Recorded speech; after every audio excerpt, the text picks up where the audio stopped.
लेकिन दूसरी तरफ हम बात कर रहे हैं हिंदुस्तान की इस बेटी के साथ, इस परिवार के साथ पूरा हिंदुस्तान खड़ा है। साथ ही न्यूज़ 24 की मुहिम लगातार जारी है। न्यूज़ 24 तब तक खड़ा रहेगा, तब तक इस लड़ाई को लड़ता रहेगा जब तक सच सामने नहीं आ जाता। लेकिन सच सामने आएगा कैसे?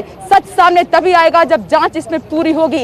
लेकिन आज इस केस में आरोपी के पक्ष में, जो आरोपी पक्ष है उनके फेवर में, उनके पक्ष में आज महापंचायत बुलाई गई। लेकिन वहां पंचायत में क्या कुछ हुआ? साथ ही सवाल यह भी उठता है कि जांच अभी पूरी नहीं हुई है, न्याय फिर कैसे मिलेगा, सच कैसे सामने आएगा? जब जांच पूरी होगी तभी तस्वीर साफ हो जाएगी। तो जांच पूरी होने से पहले इस तरीके से महापंचायत बुलाने का मकसद क्या था, यही हमने जानने की कोशिश की। न्यूज़ 24 ने यह सवाल भी उठाया क्योंकि ये महापंचायत जिस तरीके से बुलाई गई थी उसमें भी एक तस्वीर नहीं दिखाई थी। ग्राउंड जीरो से ये रिपोर्ट न्यूज़ 24 आपको दिखाता है कि महापंचायत में क्या बातें रखी गई और क्यों बुलाई गई थी। देखिए जरा ये रिपोर्ट।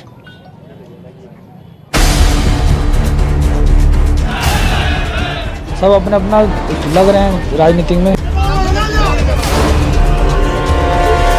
सीबीआई जांच आप चाहते हैं, नहीं चाहते? जी नहीं। ये दो तस्वीरें बताती हैं कि देश में बेटियों के लिए इंसाफ की राह कितनी कठिन है। हाथरस में जिस वक्त एसआईटी की टीम पीड़ित परिवार का बयान दर्ज कर रही थी, ठीक उसी वक्त पास के दूसरे गांव में आरोपियों के समर्थन में आवाजें बुलंद हो रही थी।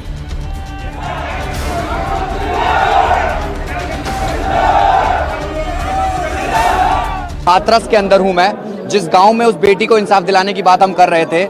लेकिन अब एक समाज, एक वर्ग और खासकर अगर हम बात करें, पूर्व विधायक हैं राजवीर सिंह पहलवान जी, ये जो भीड़ आप देख रहे हैं, ये कह रहे हैं कि ये बधाई देने आए हैं कि सीबीआई की जांच होगी, अब सच्चाई सामने आएगी। सच्चाई की बात हम भी कर रहे हैं, क्या हुआ था और क्या हो गया है और अब जो होगा वो देखना है। राजवीर जी, सबसे पहले ये गैदरिंग आज क्यों, ये भीड़ क्यों, क्या वजह है? ये भीड़ नहीं है, ये हमारे सब मिलने वाले हैं, हम इस क्षेत्र के रहने वाले हैं। प्रदेश सरकार ने सीबीआई और नारकोटिक्स का जो आदेश दिया है उसका स्वागत करने के लिए और हमको धन्यवाद देने के लिए ये लोग हमारे घर पर आए हैं। आज परिवार भी, आरोपियों का परिवार आपके साथ यहाँ खड़ा है, पूरा समाज आपके साथ खड़ा है। क्या लगता है कि जो घटना घटी है, लड़की की मौत हुई है, लड़की की मौत हुई है, तमाम सीक्वेंस चल रहा है, कई आरोप लग चुके हैं, आप कह रहे हैं वो निर्दोष है, कारण बताइए। कारण ये है कि उन्होंने 14 तारीख को लड़की के भाई ने स्वयं प्रार्थना पत्र थाने में दिया है कि एक लड़के ने हमसे मारपीट की है और कोई घटना का उस प्रार्थना पत्र में जिक्र नहीं है। लेकिन अन्य राजनीतिक दलों के बहकावे में आकर वो तरह तरह के बयान बदलते गए और इस मामले को तूल देता गया। एक वर्ग विशेष से जुड़े पूरे 12 गांव के लोग जुटे हैं इस महापंचायत में ताकि आरोपियों के पक्ष में आवाज उठा सके।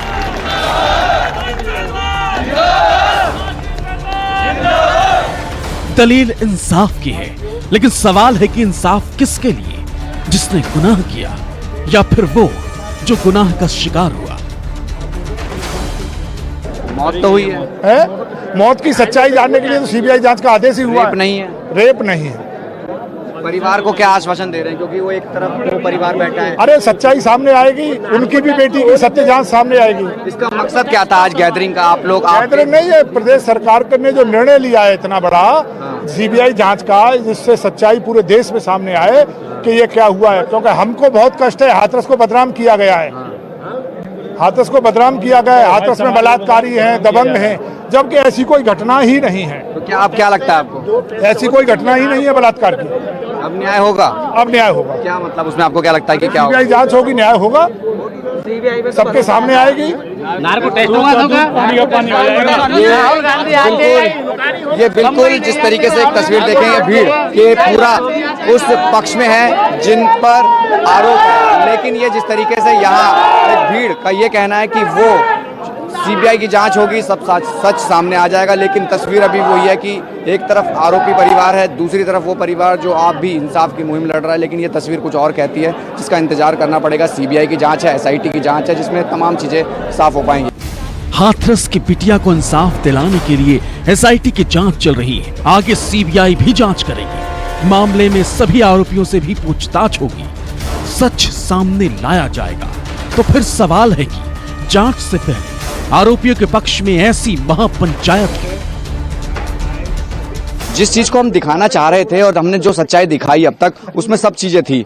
एसआईटी भी आ गई, अब सीबीआई आ गई है, लेकिन जिस तरीके से अब ये दौर चल रहा है, ये अचानक से बदलती हुई परिस्थितियां हैं। लेकिन जो जांच एजेंसियां हैं वो जांच करती रहेगी, सच्चाई सामने आएगी, परिवार को न्याय मिलेगा, क्योंकि लड़की गई है, लड़की का दर्द माँ को भी है, उस गांव को भी है, और जो विपक्ष है यानी जो दूसरा पक्ष है उसको भी दुख है।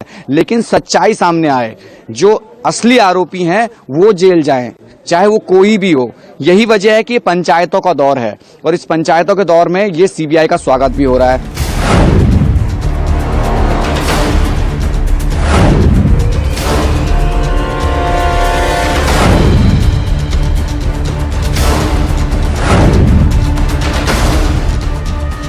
हाथरस मामले में पुलिस ने कुल 4 नामजद आरोपियों को गिरफ्तार किया है और पूरी पंचायत इन्हीं चारों आरोपियों के समर्थन में है।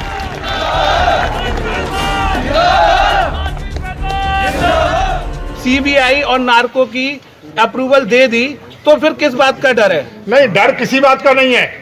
उसी के स्वागत के लिए तो यह कार्यक्रम है। आप उसका स्वागत करते हैं? बिल्कुल स्वागत करते हैं। और पीड़िता के पक्ष का कहना है कि हम नार्को नहीं कराएंगे। पीड़िता का पक्ष अगर नार्को नहीं कराएगा तो उससे क्या सिद्ध होता है? खोट है। हाथरस के जिस दलित परिवार ने अपनी बेटी को खोया, वो बार बार इंसाफ की गुहार लगा रहा है। लेकिन जिस तरह से मामले में पक्ष और विपक्ष की जातीय चिंगारी उठने लगी है, उससे पीड़ित परिवार अभी से सहम उठा है।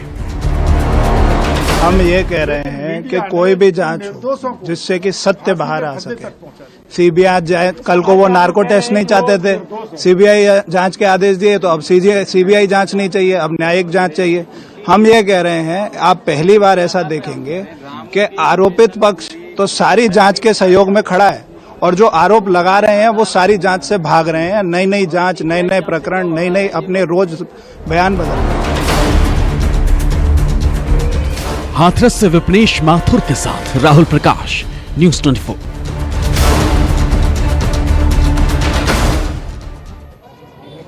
ये रिपोर्ट आपने देखी, लेकिन इस वक्त एक ऐसी खबर सामने आ रही है जिस खबर को सुनकर आपकी रूहें कांप जाएंगी, आपका दिल दहल जाएगा। ये खबर कानपुर से है। जी हां, कानपुर देहात में एक मासूम बच्ची के अनगिनत टुकड़े कर दिए गए, उसको मौत के घाट उतार दिया गया। पीड़ित परिवार का ये आरोप है कि मासूम बच्ची के साथ पहले बलात्कार किया गया, फिर उसके कई टुकड़े कर दिए गए, उसको खेत में फेंक दिया गया। सुनिए खुद अपनी पीड़ित परिवार की जुबानी किस तरीके से रोकर बिलख कर अपने दुख को उन्होंने बयां किया है। आपके दिल में ये तमाम सवाल उठेंगे, दिल आपका दर्द से भर उठेगा, आंखों में आंसू होंगे कि एक खबर की हम बात कर रहे थे, लेकिन दूसरी हैवानियत की खबर सामने आ गई कानपुर देहात से। देखिए।